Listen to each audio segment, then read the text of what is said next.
Hello YouTubers! First of all, I'd like to wish you all a happy new year, being that it's the 1st of January. Oh yes. Some people have been asking me about what is a good piece of editing software to use with the Kodak Zi8. Because the Kodak Zi8 has a certain audio codec to it, programs like Sony Vegas and Adobe Premiere and other high-end editing software doesn't recognise the file, and Windows Movie Maker doesn't even play the file back. So a lot of people are having to convert the file to something that it does recognise and then put it in and edit. Obviously the converting process adds more time onto the whole editing process, which makes the whole thing a bit of a nightmare. Because of, basically I've been using Sony Vegas for about 4 years, and I got my first version from my brother, and I've sort of been using that in conjunction with a couple of trial versions of version 8 and version 9 that I got. Version 9 ran out recently. I tried to go back to the old version of Sony Vegas, but because I'm using HD cameras now, it just wasn't practical, and I was having a lot of a bit of a nightmare with it. Because people have been asking me about what is a good piece of editing software, and because of not using Sony Vegas anymore, I decided to have a look to see what was available.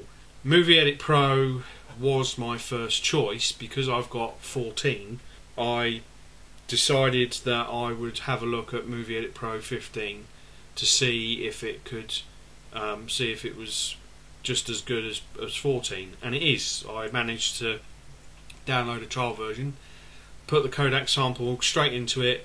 It edited really easily. Now I was using Vista on my laptop, so whether that makes a lot of difference I don't know, but basically I took a video clip with the Kodak, stuck it into Movie Edit Pro, and it played it back, so I was really chuffed with that. And it does work with Movie Edit Pro 14 as well. That seemed to be really cool. I was a little bit disappointed with the fact that Sony Vegas, which is a £400 or £500 piece of software, can't handle the Zi8's codec, but Movie Edit Pro, which is about 60 quid, can. You know, doesn't make any sense. Armed with this knowledge of Movie Edit Pro, I decided to see if there was anything else out there, and I found Pinnacle Studio version 14. A little bit more expensive than Movie Edit Pro, but not that much.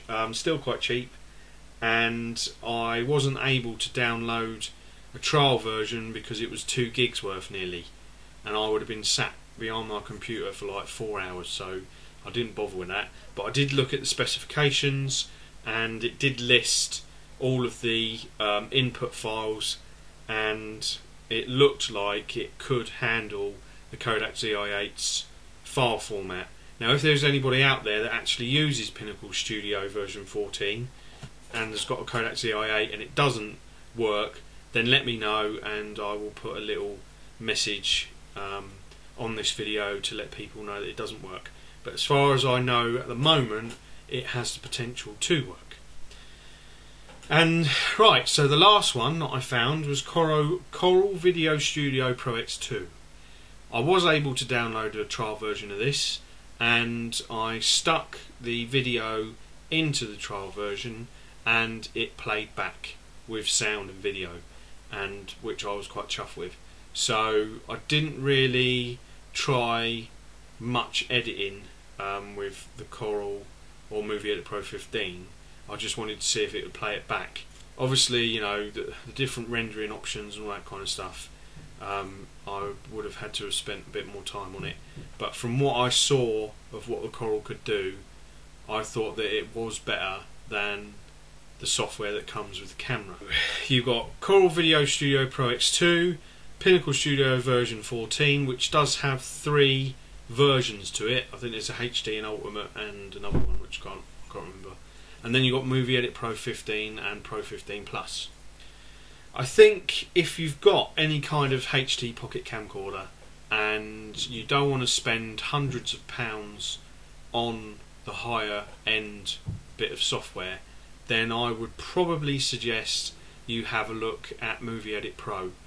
It gives you more options than the Corel and the Pinnacle, and it is quite similar in its layout to Sony Vegas. That is one of the reasons why I like it, because you get a lot for your money. Movie Edit Pro 15 Plus, you get Soundpool 6 with it on Amazon at the moment. That's in the UK, and it's only sort of 35-40 quid, which is pretty cool. If you would ask me what would be the best piece of software to get, I would probably have to say Movie Edit Pro 14 or 15. I don't know about any of the others because I haven't tried any of the others, but as far as I can see, I know that Movie Edit Pro 14 works because I have that and Kodak works in it, and I sort of know that Pro 15 does. I've actually ordered Pro 15 from Amazon, which I should be getting sometime next week.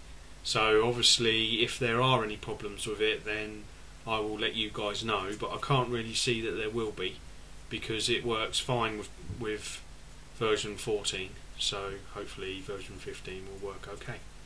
So you've got a Pocket HD camcorder, and you want to know what's the best editing software to get. Movie Edit Pro. Now there are other editing softwares out there. I've only really touched on the surface. I know that there are free editing software out there, and things like Windows Movie Maker you could probably use. The latest version of it, which comes with Windows 7, you can download it to work with Vista, but you would have to go through the whole converting route. So you'd have to convert the file from the Kodak first and then put it into Windows Movie Maker to convert it to what you want to do. Me personally, I would say go for Movie Edit Pro 15, because it gives you a lot more options, it gives you more effects. If you get the Plus version, there is a lot more that you get with it. You can do your chroma key with it, you can make up your own music. It is basically all round a better piece of kit. So there you go, that's my video. I hope it's helped. As usual, if you have any questions, then ask away and I will try and answer them as best I can. If not, then I will try and put you in the right direction to get some help that you need. I hope you all have a good day, and I hope this is a start of a good year for everybody. Okay, that's enough from me, and I shall see you all later. Okay then, bye bye.